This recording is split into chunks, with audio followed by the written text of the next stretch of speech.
तर संजय दिना पाटील यांच्या दादागिरीविरोधात शिरूरमध्ये पत्रकार आक्रमक, पोलीस निरीक्षकांना दिलं निवेदन, तात्काळ अटकेची मागणी। प्रश्नांची उत्तरे देण्याऐवजी थेट कॅमेऱ्यासमोर आणि पोलिसांच्या उपस्थितीत पत्रकारांना अश्लील शिवीगाळ करत जीवे मारण्याची धमकी देणारे खासदार संजय दिना पाटील यांच्या मुजोरपणाविरोधात आता राज्यभरातून तीव्र संताप व्यक्त करून खासदार संजय दिना पाटील यांचा जाहीर निषेध करत त्यांच्यावर तात्काळ गुन्हा दाखल करून कठोर कायदेशीर कारवाई करावी या मागणीसाठी शिरूर तालुक्यातील पत्रकार बांधव कमालीचे आक्रमक झालेत। शिरूर तालुक्यातील पत्रकारांच्या वतीने शिरूरचे पोलीस निरीक्षक विनोद पाटील यांना याबाबत एक लेखी निवेदन देण्यात आले। लोकशाहीचा चौथा स्तंभ असलेल्या पत्रकारितेवर आणि पत्रकारांवर लोकप्रतिनिधींकडून होणारे असे हल्ले आणि दादागिरी खपवून घेतली जाणार नाही असा इशारा यावेळी पत्रकारांनी दिला। या मुजूर खासदारावर तात्काळ गुन्हा दाखल न झाल्यास तीव्र आंदोलनाचा इशाराही पत्रकार संघटनेने दिला आहे।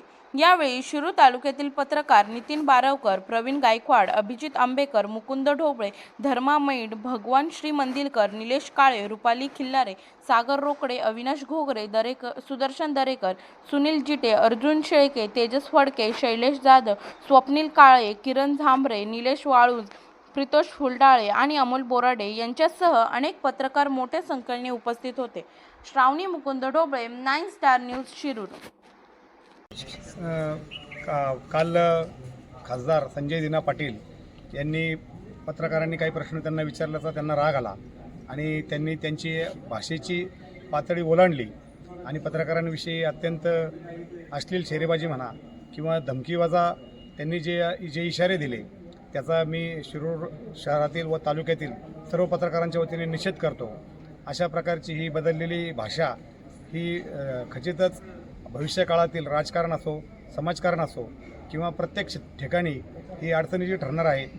तर अशा लोकप्रतिनिधी जो स्वतःला म्हणून घेतो अशा माणसाने जर अशी भाषा वापरली तर समाज त्याचा काय आदर्श घेणार।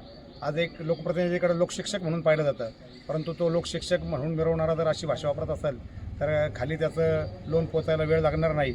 म्हणून त्यांचे जे कोणी दिग्गज नेते आहेत त्यांनी याची वेळीच दखल घेऊन संबंधित आपल्या खासदाराला, लोकप्रतिनिधीला योग्य ती समज द्यावी आणि शक्य असल्यास अशा लोकप्रतिनिधीचा राजीनामा घ्यायला हरकत नाही, कारण एक समाजात सकारात्मक संदेश यातून जाईल आणि पत्रकार हे लोकशाहीचा चौथा स्तंभ आहे। जे जनतेच्या मनातले जे प्रश्न आहेत ते पत्रकार विचारत असतात, ते स्वतःच्या मनाने काही विचारत नाहीत। समाजाला पडलेले प्रश्नच पत्रकार आपल्या लेखणीतून किंवा चॅनलद्वारे मांडत असतात।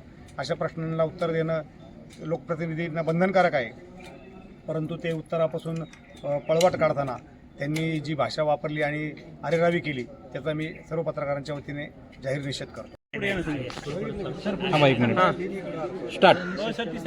काल फुटीर खासदार संजय दिना पाटील यांनी मुंबईत पत्रकारांनी त्यांना प्रश्न विचारला, त्यानंतर पत्रकारांवर त्यांनी ऑन कॅमेरा अरेरावी केली, त्यांना जीवे मारायची धमकी दिली आणि शिवाय आवडची भाषेची शिवीगाळ केली। खरं तर खासदार संजय दिना पाटील हे खासदार आहेत का हा प्रश्न ते सगळं ऐकल्यावर पडतं। ते खासदार आहेत की गुंड आहेत असा प्रश्न सगळ्या पत्रकारांना पडला आहे तमाम महाराष्ट्रातल्या। आणि आज आम्ही शिरूर तालुक्यातल्या सगळ्या पत्रकार बांधवांनी, सगळ्या संघटनांच्या पत्रकार बांधवांनी एकत्र येऊन या गोष्टीचा निषेध केला आहे। आणि आपण पाहू शकता आम्ही काळी फीत बांधलेली आणि काळी फीत बांधून या गोष्टीचा निषेध केला आहे। आणि शिरूर पोलीस स्टेशनला आम्ही खासदार संजय पाटील यांच्यावर कायदेशीर कार्यवाही व्हावी, विशेष म्हणजे त्यांनी पोलिसांच्या उपस्थितीत पत्रकारांना शिव्या दिल्यात।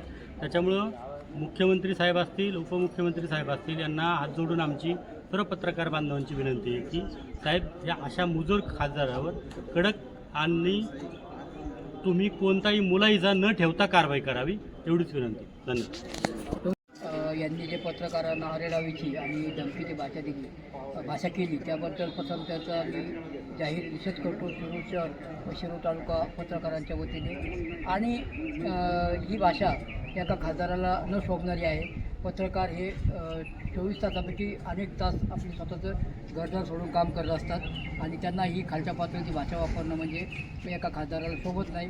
तरी माझी माननीय मुख्यमंत्री साहेब यांना अशी विनंती आहे की कायदा हा सर्वांना सारखा असतो, त्यामुळे त्यांना कायद्यान्वये त्यांच्यावर गुन्हा दाखल करावा व उपमुख्यमंत्री आदरणीय एकनाथ शिंदे साहेबांना अशी विनंती आहे की हे खासदार तुमच्या पक्षाचे आहे तरी पक्षाच्या वतीने त्यांच्यावर योग्य ती कारवाई करावी व या सर्व घटनेचा मी निषेध करतो।